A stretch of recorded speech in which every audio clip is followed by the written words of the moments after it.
I want to take a look in this video at some of the homework problems from page 124. And in these problems we're finding the derivative using the definition of derivative, and in most cases the difficulty that students have are with dealing with the algebra.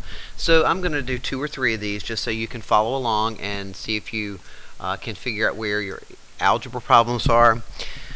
I'm going to begin with problem number 15, which is h of x equal to 3 plus 2/3 x.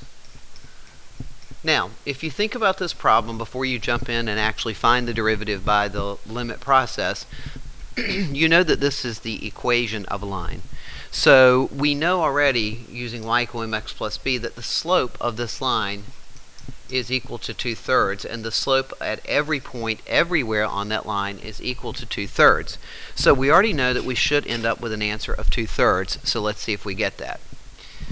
The derivative of this function using the limit process would be the limit as delta x approaches 0 of, in this case, h of x plus delta x minus h of x, the function itself, divided by delta x. So remember, we are going to substitute x plus, let's highlight that. We're going to highlight or substitute x plus delta x in place of the x. So if we continue on, we'll have the limit as delta x approaches 0 of 3 plus 2/3. Now remember, the x comes out, so there is the function right there, and in place of the old x we're going to substitute x plus delta x. So what I have written right now so far, just that part, is h of x plus delta x. It's the function evaluated at x plus delta x. Then, according to my definition, I'm going to subtract the original function, and the original function is 3 plus 2/3 x, and I'm going to divide that by delta x. Now if you can get it set up, really at this point it's just a matter of dealing with the algebra. I have not found the limit yet, so you notice I'm bringing that down. I'm going to distribute, and I'll get 2/3 x plus 2/3 delta x. Distribute the negative and I get minus 3. Distribute the negative and I get negative 2/3 x divided by delta x.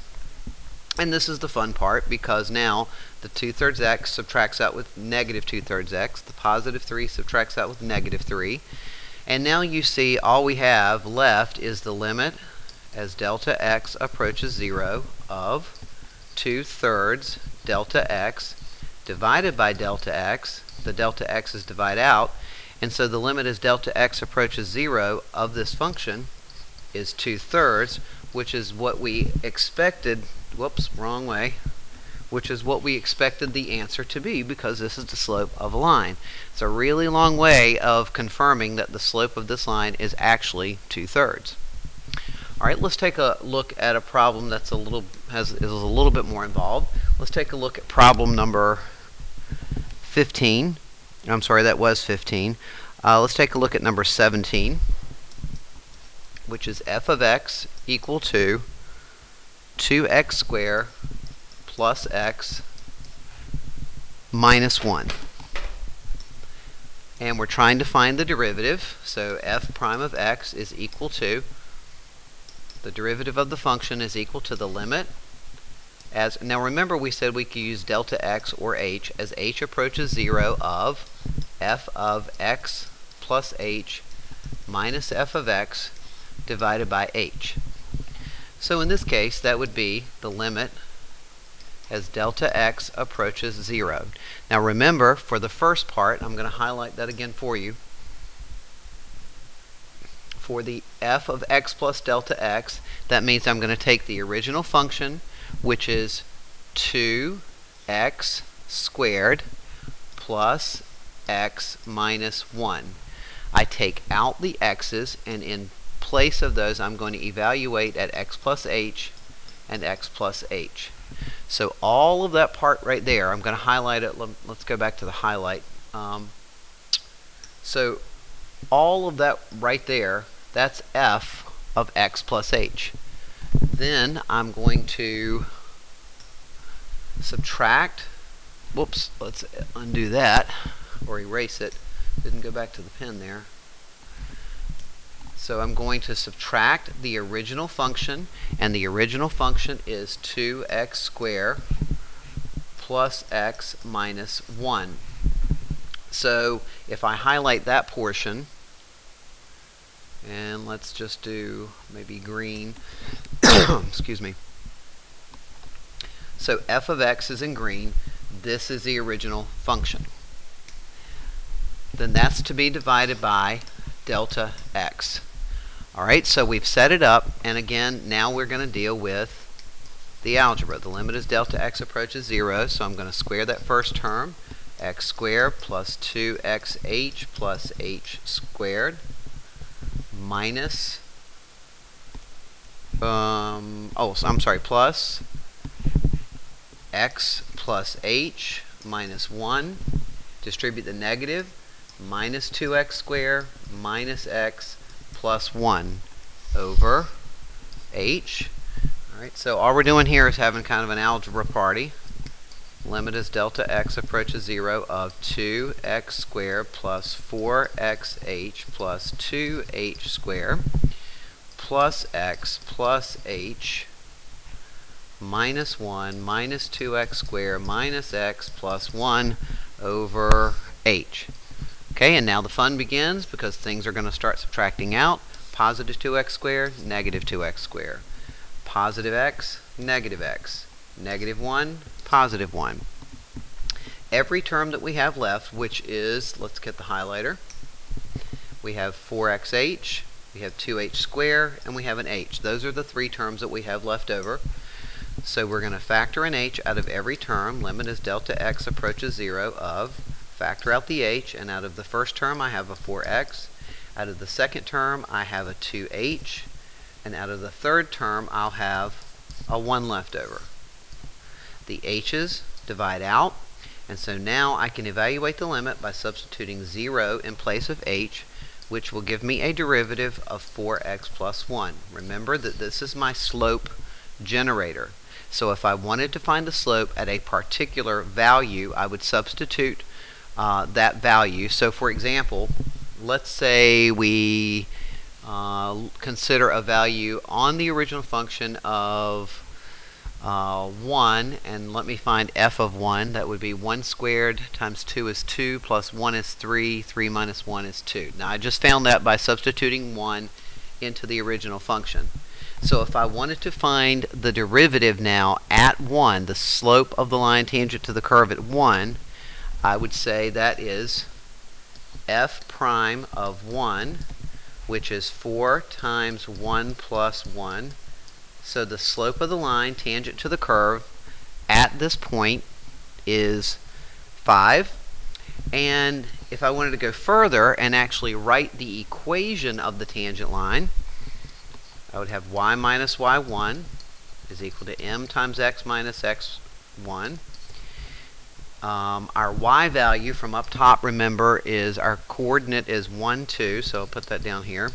So my y value is 2, my slope is 5, and my x value is 1, and that's the equation of the line that is tangent to the curve at that point. So once I get the derivative, the slope generator, it's pretty easy. I'm going to take a look at one more question, one that involves a fraction and one that may have given you a little bit more trouble. I'm going to look at problem number 21, which is f of x is equal to 1 over x minus 1.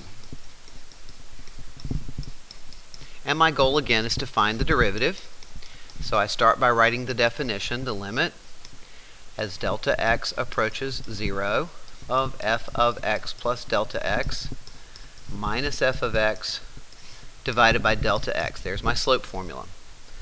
So when I substitute, let's just go down. I'll have the derivative is equal to the limit as delta x approaches 0 of So I'm going to go to my original function. I'm going to evaluate it. So there, my original function is 1 over, take out the x, minus 1.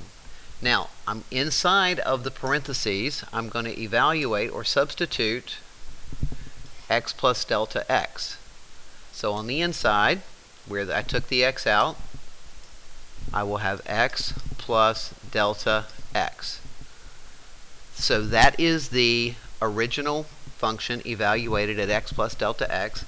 Now I'm supposed to, let's go back to green, I'm supposed to subtract the original function, and the original function is 1 over x minus 1.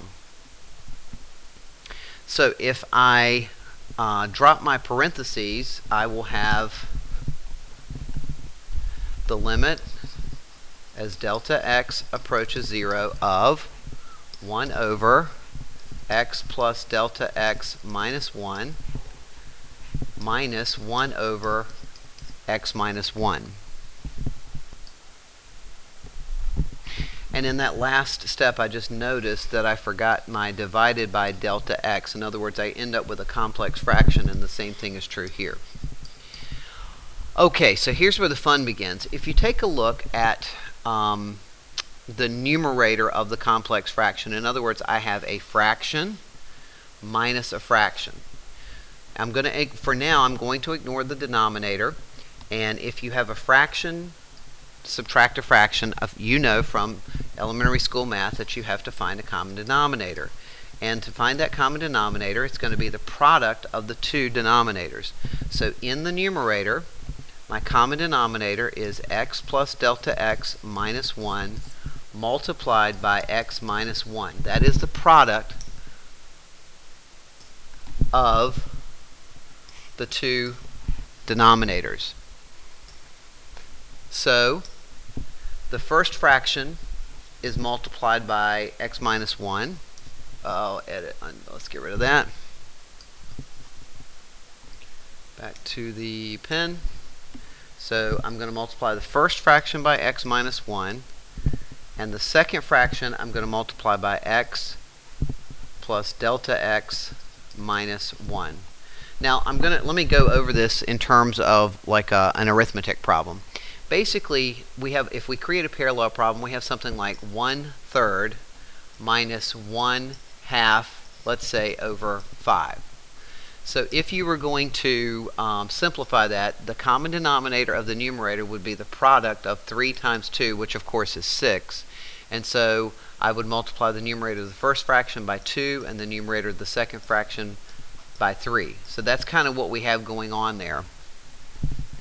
And I still have this over delta x. Remember, it's a complex fraction, so that would be kind of like the 5.